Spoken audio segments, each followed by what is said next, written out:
This is the Jacksonville Jaguars 2026 season preview, and it starts with a strange kind of insult. A 13-4 division champion, the AFC's third seed, a coaching staff that returns intact, and a win total of 9.5.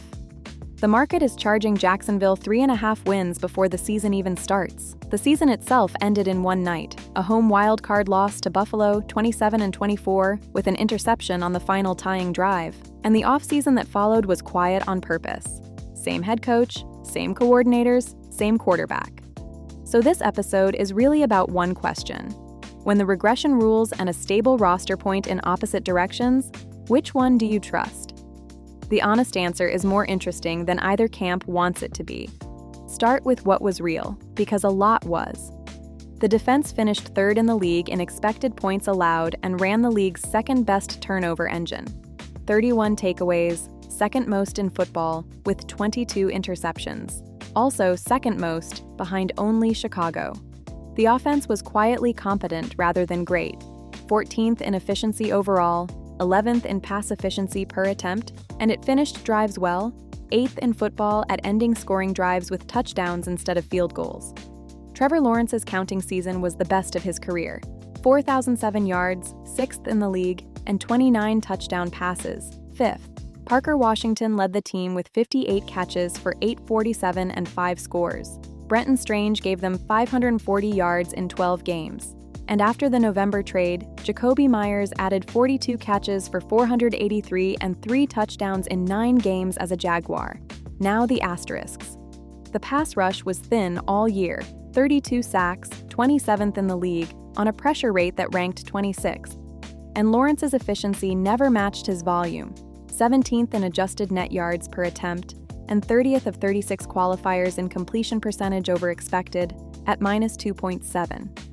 Keep both of those in your pocket. The whole 2026 argument runs through them. What was luck?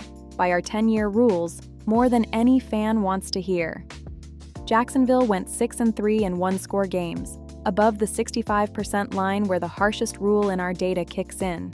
Teams there lost about 3 wins on average the next season, and only 11% improved at all. The turnover margin was +11, fourth best in football, and top 5 margins historically fell back toward even, costing about a win and a half on their own. Point differential says this played like a 12-win team that banked 13, the mildest of the 3 flags, but the same direction. These rules aren't additive and they aren't prophecy. They're the same profile that burned Pittsburgh's price in our AFC North episode. But here's the twist this division keeps serving. The market already did the math. 9.5 is 13 minus the full regression bill, if the flags resolve softer than average, and 22 interceptions from a third-ranked defense is not pure coin flip. The price has overshot. The identity, charting data via nflverse, is the part the rules can't price, because it's the part that historically persists. This defense has a clear fingerprint. Zone at the 7th highest rate in football. 2 high shells at the 7th highest rate, a modest blitz rate, and a bottom 7 pressure rate. A coverage-first structure that won by taking the ball away, not by getting home. That's a real tension. Takeaways are the least sticky stat in football, and the pressure rate says there's no rush to fall back on if the picks dry up. But the author of that structure, Anthony Campanile, returns, as does head coach Liam Cohen and coordinator Grant Udinski, the entire play-calling brain of a team that leaned pass-heavy, 7th in pass rate over expected, out of mostly 3 receiver sets. Our 10-year data says play-calling identity is the stickiest thing a team owns, more predictive year over year than anything else we track.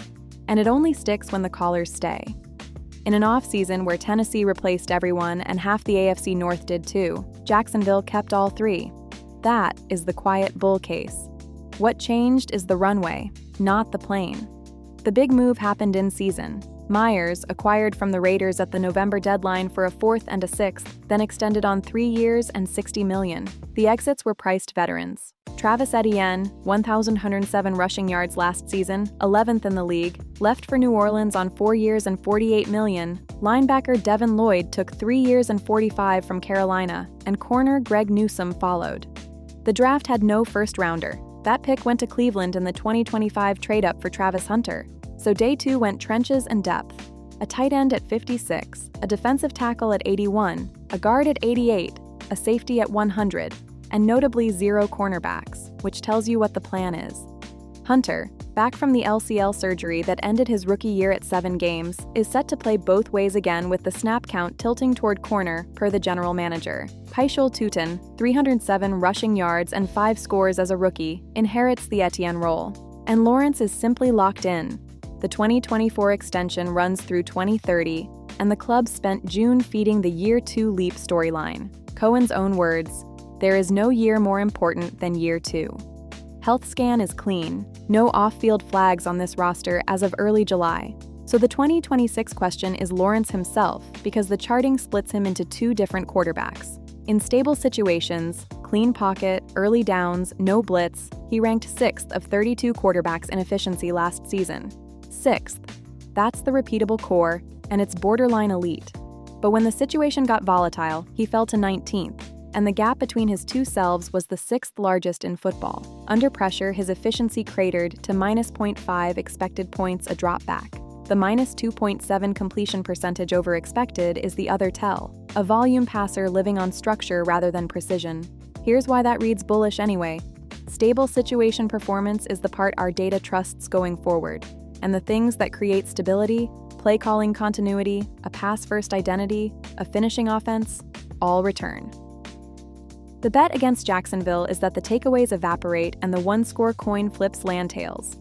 The bet for Jacksonville is that a 6th-ranked clean pocket quarterback in year 2 of the same system drags the offense from 14th toward the top 10, while the defense merely stays good. Both are live. Only one is priced. Fantasy names to know, scored Half-PPR. Brian Thomas Jr. at WR30, pick 69, is the discount created by a lost year. 707 yards through injuries in year 2 against a 1,182-yard, 10-touchdown rookie resume. Healthy all spring and the buzz of minicamp. That's the profile you buy at a deflated price. Tutin at RB25, pick 60, is priced on the job, not the resume, 83 carries as a rookie, so know your drafting opportunity. Parker Washington at WR34 is coming off the team lead in catches and yards. Lawrence at QB9, pick 81, is priced on the volume, and the stable core numbers say that's fair. Myers at WR44 is the veteran floor play, Strange at TE21, and Hunter at WR80, a 2-way lottery ticket at pick 176, round out the deep names. The verdict.